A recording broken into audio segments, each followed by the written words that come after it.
Dumelang, hello, welcome back to my channel.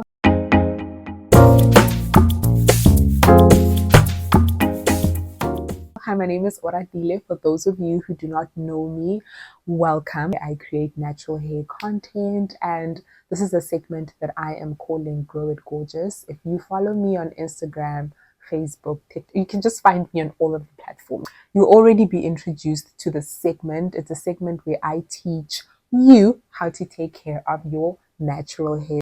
If you're a girl or a boy that's looking to start their natural hair journey, this is the video that you need to watch before you do that big choppity chop chop.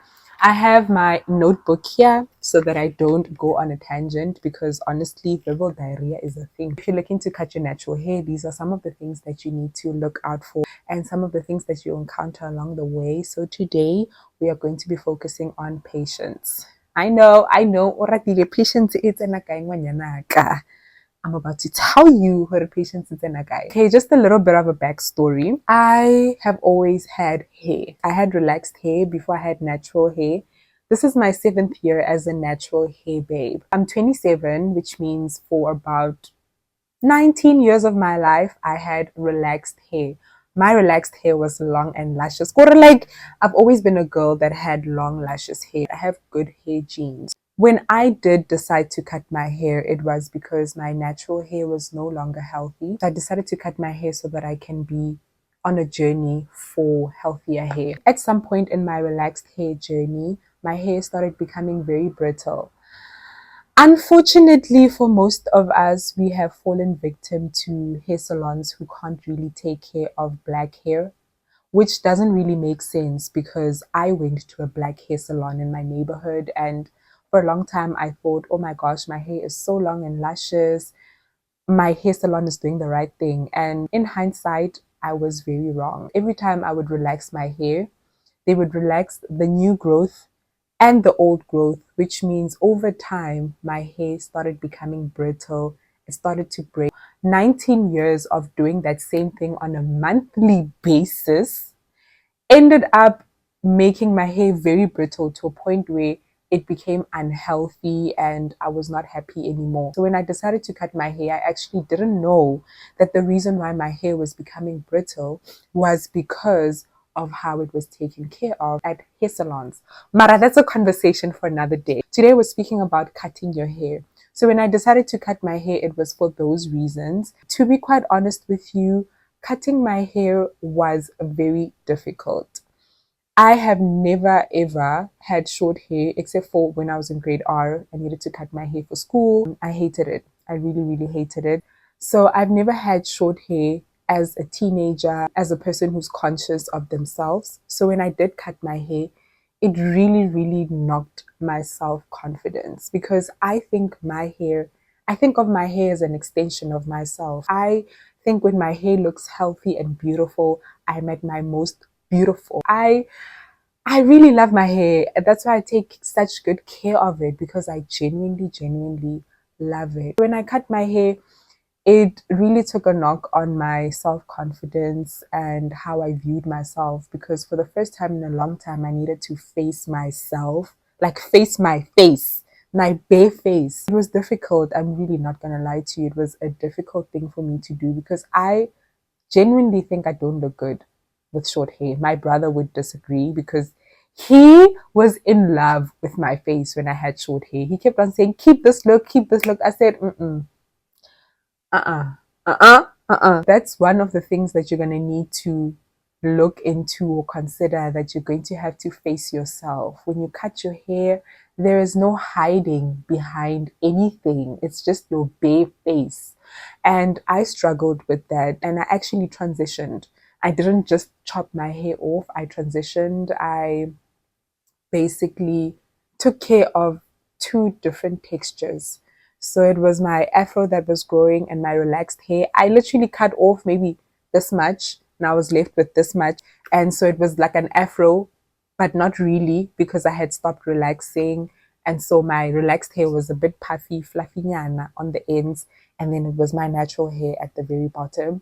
It was tense. It was very difficult. So I spent most of the time braiding my hair so that at least the natural hair could have time to grow. So that is something that you can look into when you are looking to grow your natural hair from relaxed. If you're transitioning, you can not big chop, maybe you can do wigs and braids in between so you don't have to face yourself, but ultimately you're going to have to face yourself. Another thing is you have to understand that natural hair takes time.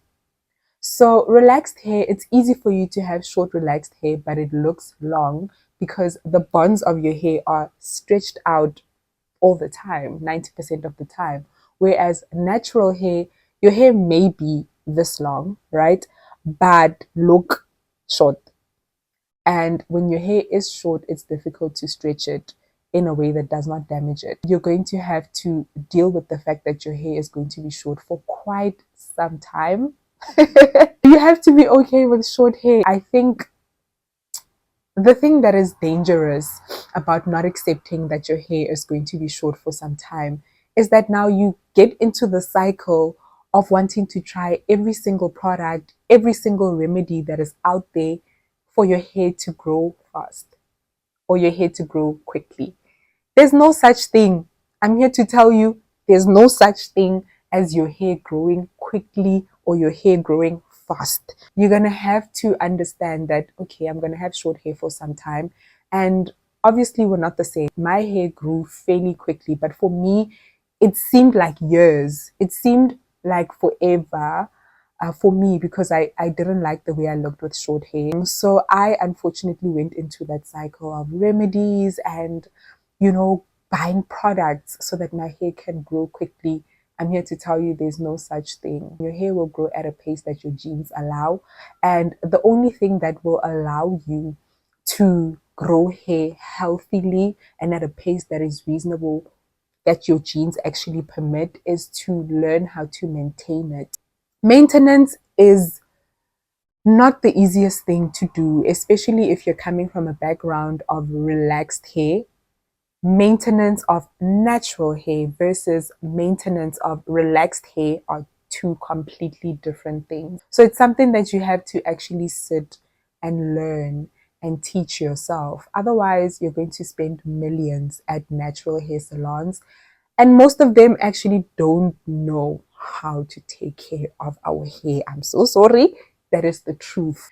Most of the time, it's not about the products that you use, but how you use them. Patience is very important as it pertains to natural hair because your hair will grow, but it won't grow at a pace that you want it to grow.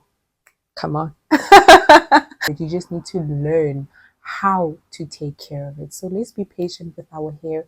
It will grow. I think in the next episode, we'll speak about comparison because I wanted to get into it, but I realized that it's a completely different conversation for another day. So I hope that you guys learned something today. And if you want to cut your hair, I encourage you to do it. Having natural hair and being able to wear your natural hair out is very rewarding. I think I wasted so much time with relaxed hair. I would have been so much further in my natural hair journey if I had just listened to myself and just cut my hair when I was like 14 or 15. But I'm glad that I cut my hair when I did because I think I'm just a completely different person. Like I said, for me, it's not just hair.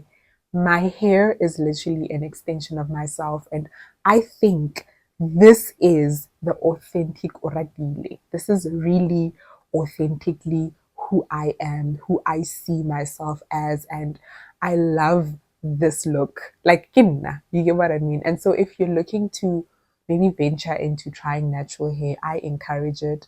I think you definitely should do it. And I think learning how to take care of your hair is also very rewarding. For some people, it's actually self-care, knowing how to take care of your hair. You block out an entire day and have a routine. Being able to feel your hair and knowing what it needs on that day is just mind-blowing. So I hope you guys learned something. I hope you guys enjoyed this, and I look forward to creating more of these. And if you guys have any topics that you want me to go into or go into depth into when it pertains to hair, I am happy to do so. And Don't forget to hit that subscribe button so we can grow and reach more people. Like and comment, and I'll see you guys in the next one. Bye.